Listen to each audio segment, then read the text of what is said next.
W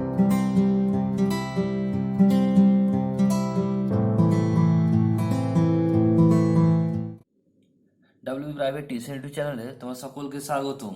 আজকে আমরা এই ভিডিওতে model activity task 4 class 10 Bangla question answer করব। চলো ভিডিও শুরু করা যাক। এক নম্বর কোশ্চেনটা কি বলছে দেখো। বলছে তপনের লেখা যে গল্পটি সনতা পত্রিকায় ছাপা হয়েছিল, তাহলে অপশন কি হবে? গ, প্রথম দিনের অভিজ্ঞতা।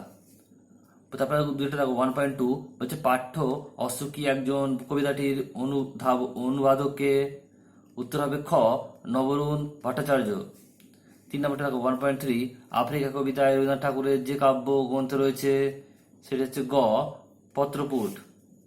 1.4 কোশ্চেন দেখো, বলছে বাবু কুইল বলছে ডাইভার্স কথাটি বলেছেন। উত্তর কি হবে? খ, লর্ড কার্জন।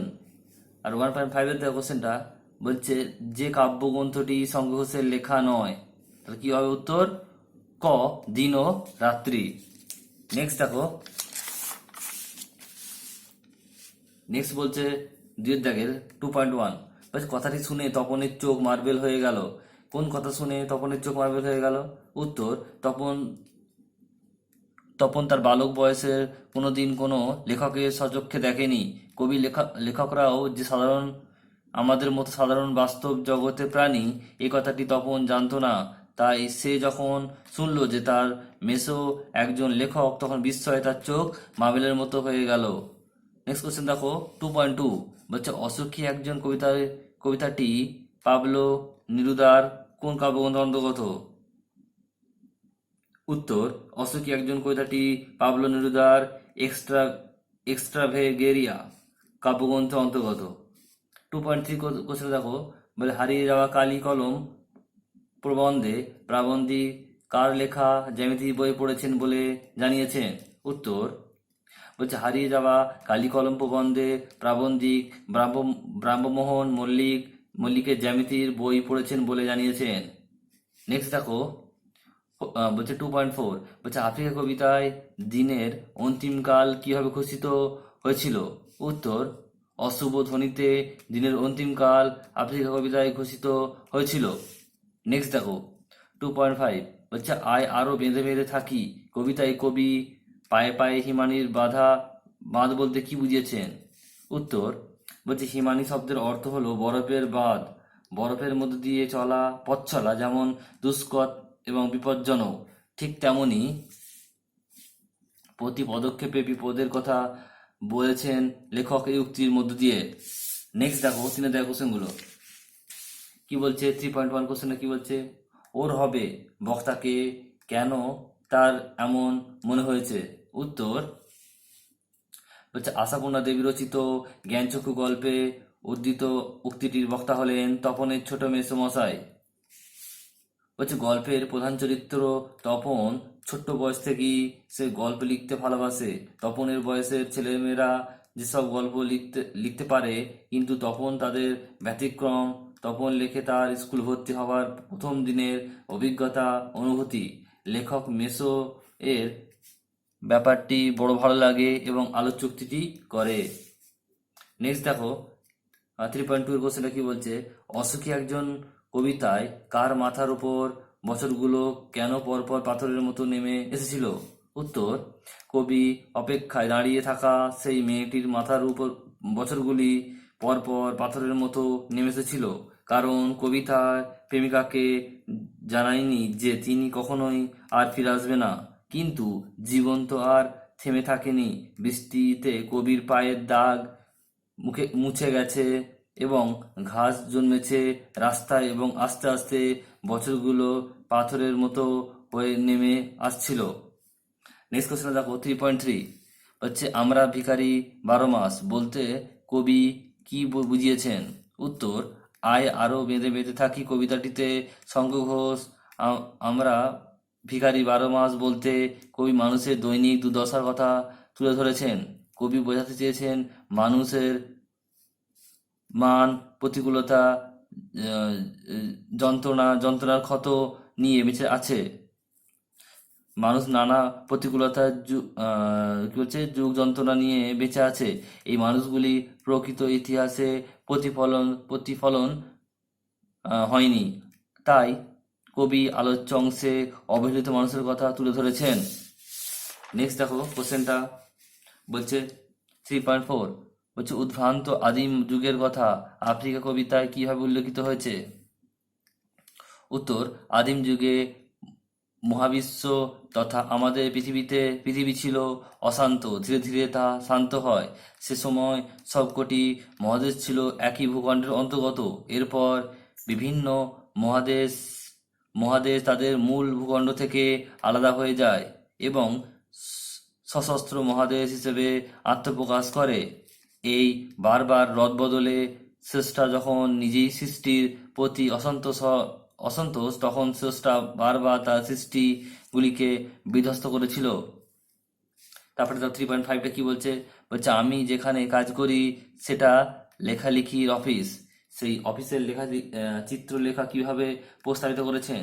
উত্তর, বলছে প্রাবন্ধিক বলছে শ্রীপান্ত জানিয়েছেন তিনি লেখালেখির অফিসে কাজ করেন, কিন্তু কারো হাতে কলম নেই, সকলেই বসে আছে বলছে এক বলছে এক বলছে এক চেক আয়নার মতো কম্পিউটারের সামনে কিবোর্ড দিয়ে প্রতিটি অক্ষর অনায়াসে লিখে ফেলেন। অফিসে কবি ছাড়া আর কেউই তেমন কলম ব্যবহার করেন না। কবির অফিসের প্রত্যেকই লেখক, কিন্তু তাদের হাতে কলম নেই। নেক্সট দেখো 4 দাগের বলছে 4.1 কোশ্চেন দেখো কি বলছে। বলছে পৃথিবীতে এমন অলৌকিক ঘটনা ঘটে, কখনো কোন ঘটনাকে অলৌকিক ঘটনা ব্যাখ্যা দেওয়া হয়েছে, সেই ঘটনার প্রতিক্রিয়া কি হয়েছিল, জ্ঞানচক্ষু গল্প অনুসারে তা বুঝিয়ে দাও। উত্তর, আশাপূর্ণা দেবীর লেখা জ্ঞানচক্ষু গল্পে তপন তার লেখক মেসোকে দেখে অনুপ্রাণিত হয়ে একটি গল্প লিখেছিলেন। মেসো গল্পটি পড়ে লেখার প্রশংসা করেন এবং গল্পটি সোনাতারা পত্রিকায় ছাপিয়ে দেবেন বলে কথা দেন। তপনের লেখা গল্পটি একটি পত্রিকায় ছেপে বের হবে, এরকম চমকপ্রদ ঘটনাটি তপনের কাছে অলৌকিক বলে মনে হয়েছিল। নেক্সট কোশ্চেনটা বলছে তপন একজন অল্প বয়সী কিশোর ছেলেরা যে সাধারণ পৃথিবী মানুষ তা সে বিশ্বাস করতেন না। তার লেখক মেসোকে সচক্ষে দেখে তপনের ভ্রান্ত ধারণা ভেঙে যায়। তারপর সে নিজেরও গল্পে লেখার উৎসাহ পায়। 3 তলা সিঁড়ি ঘরে বসে সে একটা গল্প লিখে ফেলে। গল্পটি পড়ে তপনের মেসো লেখার প্রশংসা করেন এবং নিজে থেকে গল্পটি নিয়ে যায়। অবশেষে সোনাতারা পত্রিকায় গল্প ছেপে বের হয়। নেক্সট কোশ্চেন কি বলছে 4.2 বলছে আয় আরো বেঁধে বেঁধে থাকি কোন কাব্যগ্রন্থের অন্তর্গত কবিতা এই আহ্বান ধ্বনিত হয়েছে কেন। উত্তর, আয় আরো বেঁধে বেঁধে থাকি কবিতাটি কবি শঙ্কর ঘোষের জলই পাষাণ হয়ে আছে কাব্যাংশ সংকলন থেকে নেওয়া হয়েছে। আলোচ্য কবিতার প্রেক্ষাপট রয়েছে যুদ্ধ বিধ্বস্ত অসহায় মানুষের জীবন সংগ্রামের কথা। বিপদ তাদেরকে ঘিরে ফেলেছে, তাদের তাদের বাঁধে গিরিখাত, বাঁয়ে গিরিখাত, ডান দিকে ধস মাথায় বোমারু বিমান এবং পথ চলতে বাধা সৃষ্টি করছে হিমানির বাঁধ। এই অবস্থায় দিনে কারো মাথা গোঁজার জায়গা নেই, কারণ যুদ্ধের ফলে তাদের ঘরের ছাউনি উড়ে গেছে। চারিদিকে ছড়িয়ে ছিটিয়ে থাকা শিশুদের সব দেখে তারা ভাবে হয়তো তারাও এবার মরে যাবে। বাঁচার শেষ ইচ্ছেটুকু নিয়ে অসহায় মানুষ একে অপরের হাত ধরে এদের কথা ভাবার মতো কেউ নেই। আবার চারিদিকে মৃত্যুর ছায়া দেখে এরা বুঝতে পারে না যে পৃথিবী আদৌ বেঁচে আছে না মরে গেছে। জীবন যখন সংকটাপন্ন তখন ঐক্যবদ্ধভাবে বেঁচে থাকার জীবন একমাত্র মন্ত্র হয়ে দাঁড়ায়। নেক্সট কোশ্চেন দেখো 4.3 দস্যুরা কিভাবে আফ্রিকার ইতিহাসে চিরচিহ্ন এঁকে দিয়ে গিয়েছেন। তার আফ্রিকা কবিতা অনুসরণে আলোচনা করো। উত্তর, রবীন্দ্রনাথ ঠাকুরের লেখা আফ্রিকা কবিতায় যে তথাকথিত সভ্য ইউরোপীয় দেশগুলি আফ্রিকাকে জাতির উদ্দেশ্যে আক্রমণ করেছিল তার উদ্দেশ্যে আলোচ্য অংশটি আদিম আফ্রিকার ইতিহাসকে অপমানিত করা হয়েছে। চিরচিহ্ন এর ঘটনা সাম্রাজ্যবাদী ইউরোপীয় শক্তি আফ্রিকা মানুষকে কৃতদাসে পরিণত করেছিল। ক্ষমতালোভী এই সাম্রাজ্যবাদী দল নির্মম অত্যাচার চালাতো আফ্রিকার মানুষদের উপর। এইসব তথাকথিত সভ্য মানুষদের বর্বরতা আর অমানসিক অত্যাচারের ক্ষতবিক্ষত হলো আফ্রিকার মানুষ। নেক্সট দেখো 4.4 কোশ্চেনটা বলছে, জন্ম নিল ফাউন্টেন পেন, হারিয়ে যাওয়া কালি কলম রচনা অবলম্বনে ফাউন্টেন পেনের জন্মবিদ্যা করো। উত্তর, ফাউন্টেন পেনের বাংলা নাম হচ্ছে ঝর্ণা কলম। শ্রীপাদ রচিত হারিয়ে যাওয়া কালি কলম রচনায় নামটি সম্ভবত রবীন্দ্রনাথ ঠাকুরের দেয়া বলে উল্লেখ করা হয়েছে। পণ্ডিতদের মতে কলমের দুনিয়ায় সত্যিকারের বিপ্লব ঘটেছে ফাউন্টেন পেন, কিন্তু এর জন্ম ইতিহাসটি বেশ চমকপ্রদ। আবিষ্কারক লুইস অ্যাডসন ওয়াটারম্যান, তিনি এই ধরনের কলম তৈরি করেন অফুরন্ত কালি ফোয়ারা খুলে দিয়েছেন। সেকালের আরও অনেক ব্যবসায়ীর মতে তিনিও দোয়াত কলম নিয়ে কাজে বের হতেন। একবার তিনি গিয়েছিলেন আর একজন ব্যবসায়ীর সঙ্গে চুক্তিপত্র সই করতে। দলিল কিছুটা লেখা হয়েছে, এমন সময় দোয়াত হঠাৎ উপুড় হয়ে কাগজে পড়ে গেল। ফলে বাধ্য হয়ে তিনি ছুটলেন কালির সন্ধানে। ফিরে এসে শোনেন ইতিমধ্যে অন্য একজন তৎপর ব্যবসায়ী সইবাবুদ শেষ করে চুক্তিপত্র পাকা করে গেছেন। এই ঘটনায় বিষ্ণু ওয়াটারম্যান মনে মনে প্রতিজ্ঞা করেন, এর একটা বিহিত করতেই হবে, অর্থাৎ এমন একটা পদ্ধতি খোঁজ করতে হবে যেখানে কলমের সঙ্গে কালির দোয়াত নিয়ে ঘুরতে হবে না। তারপরই আবিষ্কার করেন ফাউন্টেন পেন। নেক্সট দেখো বলছে, দোয়াতের যুগ অবসান ঘটিয়ে কালক্রমে এই ফাউন্টেন পেন লেখালেখি নবযুগের প্রতিষ্ঠা ঘটালো। তারপর নেক্সট কোশ্চেন দেখো, বলছে 4.5, তারপর যুদ্ধ এলো, কিসের মতো যুদ্ধ এলো, কার কি পরিণতি ঘটলো। বলছে উত্তর, তারপর কথাটির অর্থ বলছে পাবলো নেরুদার অশোকী একজন কবিতার কবি বিপ্লবের আহ্বানের ঘর ছড়েছিলেন। বলছে কবির প্রিয়তমা অপেক্ষা করেছিলেন যে একদিন কবি ফিরে আসবেন, কিন্তু অপেক্ষায় প্রহর শেষ হয় না। বৃষ্টির জল একসময় ধুয়ে যায় কবির পায়ে ছাপ, রাস্তা ঢেকে যায় ঘাসে। বছরের পর বছর এভাবে কেটে যাওয়ার পরেও একসময় যুদ্ধ শুরু হয়। তারপর কথাটির দ্বারা এই যুদ্ধে শুরু সময়টি বোঝানো হয়েছে। যখন যুদ্ধ শুরু হয়, সে যুদ্ধ আসে রক্তের এক আগ্নেয় পাহাড়ের মতো। শিশুরাও সে হত্যালীলা থেকে রেহাই পায়নি।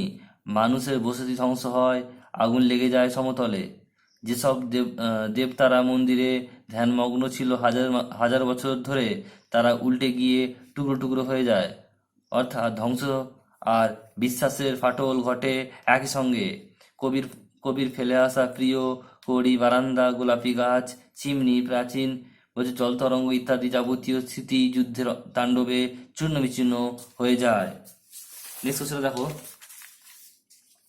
5 কোশ্চেনটা কি হচ্ছে 5.1, অনুসর্গ হলো এক প্রকার কি।